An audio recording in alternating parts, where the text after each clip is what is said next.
Brett Ratner at a party for the 89th Academy Awards in February. Several actresses have come forward with sexual misconduct allegations against him. Danny Malosho Kreuter's Brett Ratner, a top producer and director whose films include Rush Hour and The Revenant, is facing allegations from women who said he had sexually harassed or assaulted them over the course of 2 decades, making him the latest prominent Hollywood figure to be accused of sexual misconduct. In an article published Wednesday in the Los Angeles Times, 6 women described encounters with Mr. Ratner that ranged from lewd comments to assault. One actress, Natasha Henstridge, who has appeared in films including the Species series and The Whole Nine Yards, said that Mr. Ratner had forced her to perform oral sex more than 20 years ago. Another, Olivia Munn, said Mr. Ratner had masturbated in front of her when, as an aspiring actress, she dared food to his trailer.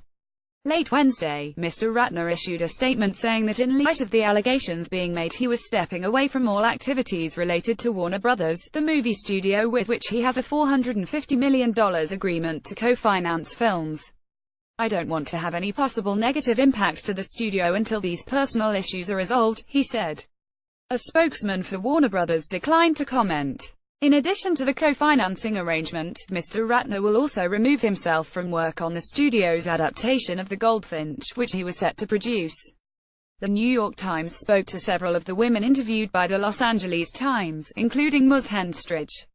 Separately, the Times spoke to a former fashion stylist who said that Mr. Ratner had assaulted her in 2003. A lawyer for Mr. Ratner, Marty Singer, disputed the women's accusations to the Los Angeles Times.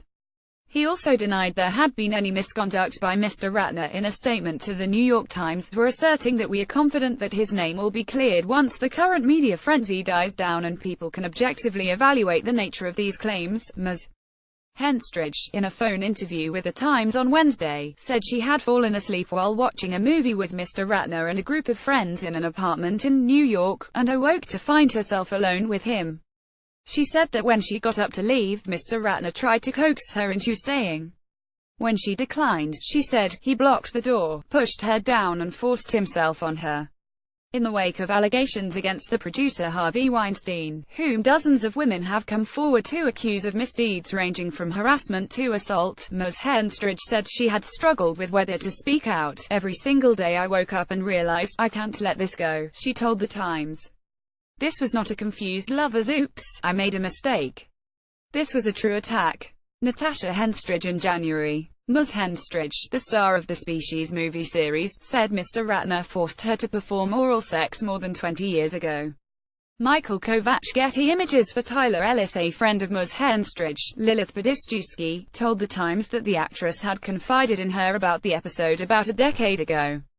The New York Times also spoke to a former fashion stylist who said that Mr. Ratner had cornered her more than a decade ago in the home of the producer Robert Evans and masturbated. "The whole thing was so shocking and it all happened so fast," the woman, Leah Forrester, said in a telephone interview.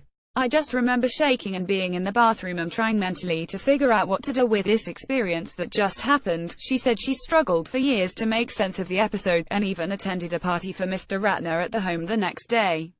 In a letter, lawyers for Mr. Ratner disputed Ms. Forrester's account, and said that Mr. Ratner's recollection was substantially different. The letter asserted that the two were friendly at the time and remained so afterward. Attending the party the next day is completely inconsistent with the notion that something objectionable had occurred with my client the day before, the letter said. Mr. Ratner, who got his start making music videos, wields considerable influence in Hollywood as a successful producer of big-budget action movies. He directed all 3 Rush Hour films, a franchise that cumulatively grossed about $850 million worldwide and cemented Mr. Ratner's status among the industry's elite. That success fueled increasingly brash behavior. Mr. Ratner has become known for his bad boy image and lavish lifestyle. As he became more successful, there was a feeling of increased entitlement with everything: money, cars, perks, women. Emily Glatter, a production executive who worked with Mr. Ratner on the Rush Hour films, told the Times. Eri Sasaki, an extra in Rush Hour 2, said that Mr. Ratner had touched her bare midriff while on the set of the 2001 movie, then asked her to join him in the bathroom. Ms. Sasaki said he had told her he could arrange for her to have a line of dialogue in the movie. He said, "Do you want to come bathroom with me? Do you want to be popular?" she told the Times in an interview. He said those things together. Naturally you get the hint. If I go bathroom with him, I could get a line. Her account was backed up by Kent Richards, a production assistant Ms. Sasaki was dating at the time.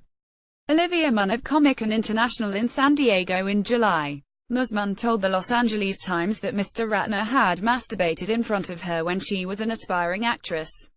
Richard Shotwell and Vision. Via Associated Press, Ms. Sasaki also provided her account to the Los Angeles Times, which reported that Mr. Singer said his client had no recollection of the episode.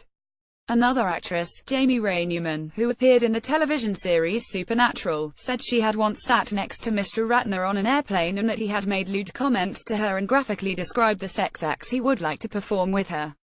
A friend of Ms. Newman's, Dennis Staroselsky, said she had told him about the encounter shortly after it happened in 2005.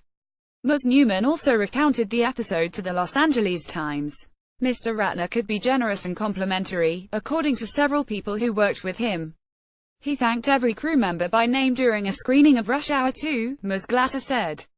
Other women who appeared in the film told the New York Times that they had had positive experiences on set, and that Mr. Ratner had treated them professionally. Mr. Ratner's behavior has occasionally gotten him into trouble. In 2011, he lost a coveted position as producer of the Oscars telecast after he used an anti-gay slur at a public event. In the Los Angeles Times article, Ms. Munn, whose film credits include Magic Mike and X-Men Apocalypse, elaborated on an episode she had written about in her 2010 book, Suck It, Wonder Woman: The Misadventures of a Hollywood Geek. In the book, she did not name Mr. Ratner, but in the article she said that he had masturbated in front of her in his trailer on the set of the 2004 film After the Sunset. Mr. Ratner had previously identified himself as the producer Ms. Munn had referred to, and said that he had sex with her a few times and then forgot her. Days later, he reversed that statement, telling the radio host Howard Stern that he had never slept with Ms. Munn. Mr. Singer, his lawyer, told the Los Angeles Times that Mr. Ratner and Ms. Munn had had an intimate relationship, something Ms. Munn denied in the article. Her sister corroborated her account in the report. A spokesman for Ms. Munn declined to comment to the New York Times. Ms. Forrester, the former fashion stylist, said that she was assaulted during a visit to the home of Mr. Evans, a friend of Mr. Ratner's and once the chief of production at Paramount Pictures. Ms. Forrester said that Mr. Ratner had told her that he wanted to show her some old film reels in the projector room. He basically pushes me into the room, comes in and closes the door behind him and shoves me against the wall, Ms. Forrester said. Mr. Ratner began tugging at her clothes, she said, then masturbated and ejaculated on her. A friend of Ms. Forrester's, Jen Bush, said that Ms. Forrester told her of the encounter about a year ago. A spokeswoman for Mr. Evans declined to comment. Ms. Forrester said that it took her years to come to grips with what had happened, or to even think of it as assault. I look back on this and I see this girl who really didn't understand, she said. I don't think the assault is blurry, but I think my psychology around it was blurry. Correction: November 1, 2017. An earlier version of the headline with this article misstated the given name of a prominent producer accused of sexual misconduct. As the article noted correctly, he is Brett Ratner, not Brent Ratner. Jodi Kantor contributed reporting. Susan Beachy contributed research.